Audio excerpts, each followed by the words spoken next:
Okay. ಹಾಗಾದ್ರೆ ಕರ್ನಾಟಕದಲ್ಲಿ ಇದೊಂದೇ ಭಾಗದಲ್ಲಿ ನೋಡ್ಬೋದಾ ಈ ಥರ ಈ ಪೇಂಟಿಂಗ್ಸ್ ಥರ ಎಲ್ಲ? ಪೆಂಡಿಂಗ್ ನನಗೆ ಗೊತ್ತಿರೋದು ಈ ಪೆಂಡಿಂಗ್ ಸುಮಾರು, ಯಾಕಂದರೆ ಇದನ್ನೆಲ್ಲ ಆದಿ ಮಾನವನ ಮಾನವ ನೆಲೆ ಕಾಲ. ಇರ್ಬೋದು ನಿಮ್ಮ ಮಲೆನಾಡು ಪ್ರದೇಶಗಳಲ್ಲೆಲ್ಲ ಕಡಲ ಬೆಟ್ಟ ಗುಡ್ಡಗಳಲ್ಲಿ ಅವಾಗೆಲ್ಲ ಅಲ್ಲಿನೂ ಇರ್ಬೋದು. ಬಟ್ ನನಗೆ ನಮ್ಮ ಭಾಗದಲ್ಲಿ ಈ ಥರ ಪೇಂಟಿಂಗ್ಸ್ನ ನೀವು ನೋಡ್ಬೋದು ಅಷ್ಟೇ. ಮಿರಾಕಲ್ ಅಂತ ಹೇಳ್ಬೋದು ಹೌದು.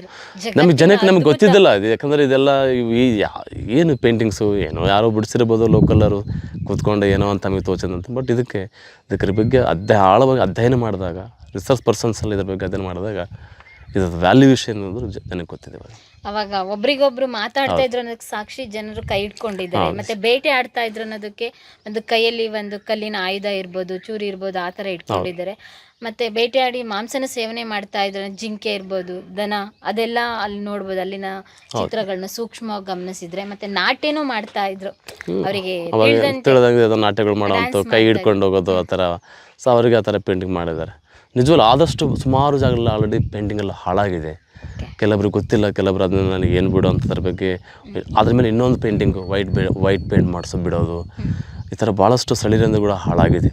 ಸೊ ಅದಕ್ಕೆ ಇದನ್ನು ಇನ್ನೂ ಅದಕ್ಕೆ ಹೆಚ್ಚಿನ ರೀತಿಯಿಂದ ಭದ್ರತೆ ಬೇಕು ಸರ್. ಇದನ್ನ ಏನಾದರೂ ಕೆಮಿಕಲ್ ಹಾಕಿ ಎಲ್ಲ ಪ್ರೊಟೆಕ್ಟ್ ಮಾಡ್ತಾವಲ್ಲ ಮಾನ್ಯುಮೆಂಟ್ಸ್ ಎಲ್ಲ, ಆ ರೀತಿ ಎಲ್ಲ ಏನಾದರೂ ಪ್ರೊಟೆಕ್ಟ್ ಮಾಡ್ಬೋದು? ಯಾಕಂದರೆ ಅದಕ್ಕೀಗ ಪುರಾತತ್ವ ಇಲಾಖೆದವರು ಈಗ ಅದನ್ನು ಮಾಡ್ತಾಯಿದ್ದಾರೆ. ಇನ್ನೂ ಹೆಚ್ಚಿನ ರೀತಿಯಿಂದ ಇದಕ್ಕೆ ಭದ್ರತೆ ಕೊಡಬೇಕು. ಯಾಕಂದರೆ ಇವಾಗ ಈ ಹಿರೇಬೆಣಕಲ್ ಏನಿದೆಯಲ್ಲ, ಮೌರ್ಯರ ಮನೆಗಳು, ಈ ತಾತ್ಕಾಲಿಕವಾಗಿ ಇದನ್ನು ವಿಶ್ವ ಪಾರಂಪರ ಒಂದು ಪಟ್ಟಿಯಲ್ಲಿ ಸೇರ್ಪಡೆ ಮಾಡಲಾಗಿದೆ. ಸೊ ಅದು ನಿಜವಾದ ಪರ್ಮನೆಂಟು ಸ್ಟ್ರಕ್ಚರ್ ಆದರೆ ಜಾಸ್ತಿ ಇದನ್ನು ಡೆವಲಪ್ಮೆಂಟು ಮತ್ತು ಇದಕ್ಕೆ ಭದ್ರತೆ ಕೊಡುವಂಥ ವ್ಯವಸ್ಥೆ ಆಗುತ್ತೆ.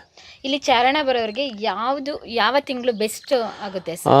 ನೀವು ಹೇಳೋದಂಗೆ ಎಲ್ಲ ದಿನಗಳು ಬೇಸ, ಆದರೆ ಇಲ್ಲಿ ಯಾವುದೋ ಚಾರಣ ಮಾಡಿದ್ರು ಕೂಡ ನಿಮಗೆ ಬೆಳಗಿನ ಜಾವ ಚೆನ್ನಾಗಿ ಎಕ್ಸಸೈಸ್ ಆದಂಗೂ ಆಗುತ್ತೆ. ಇವು ನೋಡುವಂಥ ಪ್ಲೇಸ್ಗಳು ಆಗ್ತವೆ. ಜೊತೆಗೆ ಭಾಳಷ್ಟು ಜನ ಮಾನ್ಸೂನ್ ಟ್ರೆಕ್ಕಿಂಗ್ ಮಾಡ್ತಿರ್ತಾರೆ. ಮಳೆಯನ್ನು ನಂದ್ಕೊಂಡು ಹೋಗೋದು, ನೀರಿನ ಜುಳು ಒಂದು ಶಬ್ದ ಕೇಳೋದು, ಆ ಮಾನ್ಸೂನ್ ಟ್ರೆಕ್ಕಿಂಗ್ ಇರುತ್ತೆ. ಆಮೇಲೆ ವಿಂಟರಲ್ಲಿ ಬೆಸ್ಟ್, ಯಾಕಂದರೆ ಅವಾಗ ನಿಮಗೆ ಟೆಂಪ್ರೇಚರು ಕಮ್ಮಿ ಇರುತ್ತೆ. ಎನಿ ಟೈಮ್ ಬರ್ಬೋದು ನೀವು ವಿಂಟರಲ್ಲಿ. ಬಟ್ ಸಮ್ಮರಲ್ಲಿ ಅಂತಂದರೆ ಒಂದೇ ನೀವು ಬೆಳಗ್ಗೆ ಬರಬೇಕಿಲ್ಲ, ಸಂಜೆ ಬರ್ಬೋದು. ಸಂಜೆ ಏನಂತಂದರೆ ಇದೆಲ್ಲ ಒಂದು ಕಾಡು ಇರೋದ್ರಿಂದ, ಕೆಲವೊಂದು ಪ್ರಾಣಿಗಳು ಓಡಾಡೋದ್ರಿಂದ. ಸೊ ಇಲ್ಲಿ ಚಿರತೆ ಆಗಿರ್ಬೋದು, ಕರಡಿ ಆಗಿರ್ಬೋದು, ಆಮೇಲೆ ಇವು ವೈಲ್ಡ್ ಬೋರ್ಸ್ ಹೇಳ್ತೀವಲ್ಲ, ಕಾಡು ಹಂದಿಗಳಾಗಿರ್ಬೋದು, ಸೊ ಹಾವುಗಳಾಗಿರ್ಬೋದು. ಸೊ ಸಂಜೆ ಹೊತ್ತು ನಿಶ್ಶಬ್ದ ಇರುವಂಥ ಜಾಗ.